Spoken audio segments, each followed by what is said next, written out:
Good morning. Today is the fourth day of Iyar and the 12th of May. We're starting a new parsha, Parashat Emor, which literally means speak to. And in this case, the opening verse seems to have something of a repetition. And it reads, we're looking at Leviticus 21 verse 1. God said to Moses, "Say to the priests, the descendants of Aaron, say to them, no one of you may ritually defile himself on account of a corpse," meaning on account of someone who passed away, among his people, except for his close relative, his mother, his father, his son, his daughter, his brother, and his virgin sister. And there's a few more laws here. But what we're going to focus on is the very beginning and this seeming repetition. Again, God says to Moses, "Say to the priests, the sons of Aaron, say to them." So why say twice? Rashi tries to explain this repetition. And he says, "Emor ve'amarta la'azhir gdolim al haktanim." He says, say and you shall say. And this suggests an instruction that Moses is giving to the priests that what they need to do is become guardians, meaning they should take responsibility for the younger children. And there's a lot to be said about this. Well, how did they even get to this understanding? Emor ve'amarta, say to them, and you shall say.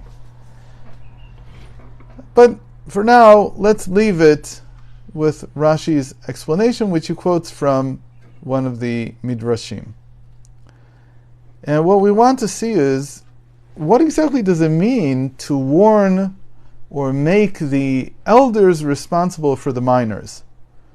What exactly does that even mean? What type of a relationship is being built here? So there have been a lot of different interpretations over the generations trying to understand this medrash that Rashi is quoting. And in all, these different interpretations fall into three different categories.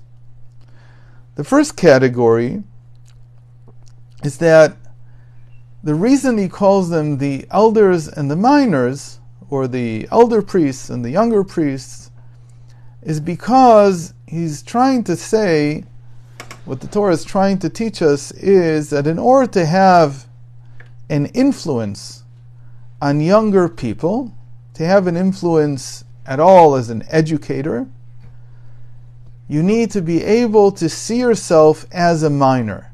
Meaning, in other words, it's not just that the elders have a responsibility for the younger children or younger priests. It's also that in order to fulfill this responsibility, they themselves have to see themselves as lesser, as younger, as if they don't have the social status that they do. And this is a general principle in education. The general principle says that many times for an educator, for a teacher, to have influence on his students, he can't assume a holier than thou, or a higher than thou, or more learned than thou stance.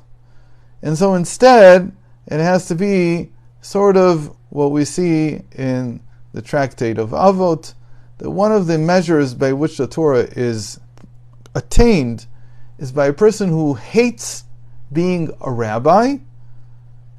What does that mean? That he doesn't want to assume a superior role to others, but rather he joins them in the study of Torah. He is like one of them. He becomes one of the people who are struggling to understand, and he works with everyone else at the same time. That's called noseh ba'olim chavero, that he works with others to try to understand. So that's one category of interpretations that were given to this very interesting idea that the elders have a responsibility for the younger. Again, not just that they have a responsibility for them, but they have to themselves see themselves as younger, as if they are just one of the guys. There's another category of this statement that says exactly the opposite. And there it says that in order to have influence over younger people, you can't see yourself as just one of the guys. You have to be superior to them. You have to come from a place of knowledge, of stature, of experience. They have to respect you as someone that is higher than they are. And so that's another option. There's a third option that comes and says that all this is not even talking about how you should come to them, but rather to warn the elders about the youngers. The word for to warn also means to enlighten. Lehazhir gdolim al aktanim. Lehazhir in Hebrew is from the word zohar, which means light, luminance. So basically what it's saying is you need to illuminate their path.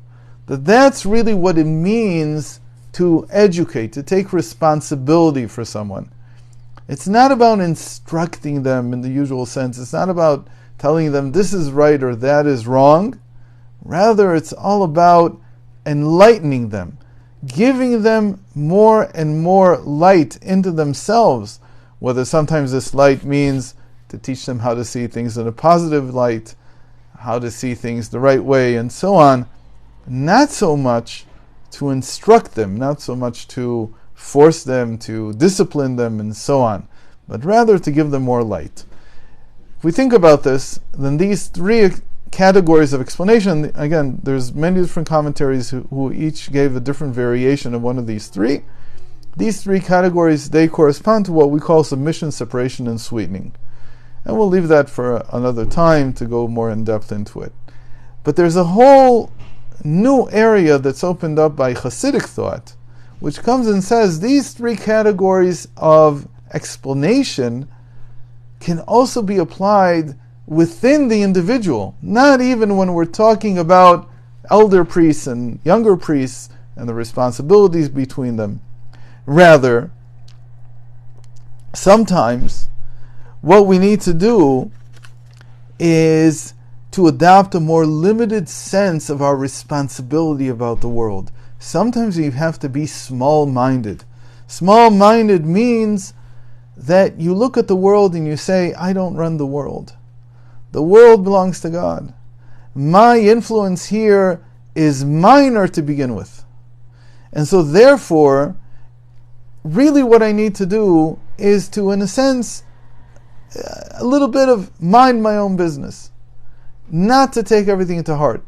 Sometimes, not just sometimes, most of the time, when we're talking about social structure, the worst thing we can do is try to take responsibility for it. If you try to change things, thinking that the responsibility is yours to change society, you end up completely losing everything you could have done. Because society and people at large have a way of organically changing without somebody forcing them from above. Today, we call this political theory that says that government's role is to change and to shape society, progressivism. And most people who look at this objectively see that progressivism does more harm than it does good. Meaning, even though the intent is good, they come and say, really we need to help society along, we have to push it in a certain direction. In the end, when changes are taken out of responsibility for the whole even, they usually don't work. Because society has its own pace. It's sort of like trying to get a tree, trying to get a sequoia to reach its full height in 20 years. You're going to be feeding it all kinds of radioactive substances probably to get it to do that, and in the end you'll kill it. You need to let nature take its course. So sometimes a person has to be with himself also, knowing that this is outside the realm of my responsibility. Limit myself. That is the submission here. The separation is to come and say that I have to be careful, exactly the opposite. Sometimes I have to do the opposite. I can't have a small-minded scope of my surroundings. I have to look at things, look at the bigger picture.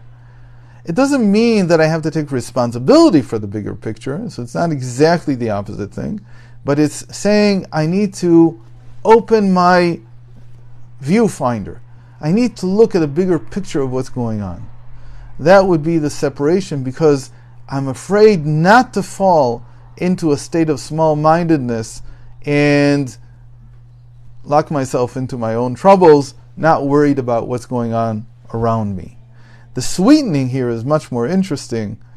It says that each one of us has to know how to educate ourselves, how to approach ourselves when we fall. When we fall, there are instances in which it's very hard to get up. So, to warn the elders or the greater priests about the lesser priests is like saying within myself, there are times when I am in a higher place, I have high-mindedness, I'm able to succeed, I'm able to do things. It's incumbent upon me right then, when things seem to be going very well, to prepare the safety net for when I fall down. I need to prepare the safety net. What does the safety net look like? It's coming and saying that even when I fall down, it's for the purpose of rising higher. I need to have that in mind all the time, even as I'm succeeding. That if, God forbid, I fall off the trapeze, it's not to hurtle down into my death. On the contrary, there's a safety net there, and what it's going to do is it's going to catapult me back up higher even. And I need to have this in mind in times when things are going well, when I'm like a higher priest, I'm in a higher place.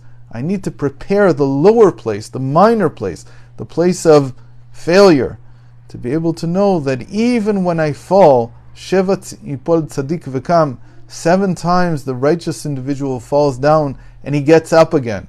How does he get up again? Because he prepared it before he fell even. Before he fell, he had in mind, he said to himself constantly, even when I fall, God hasn't forsaken me. It's just Yerida Tzorech Aliyah. This is a descent for the sake of ascent. Thanks for joining today. Hope to see you tomorrow.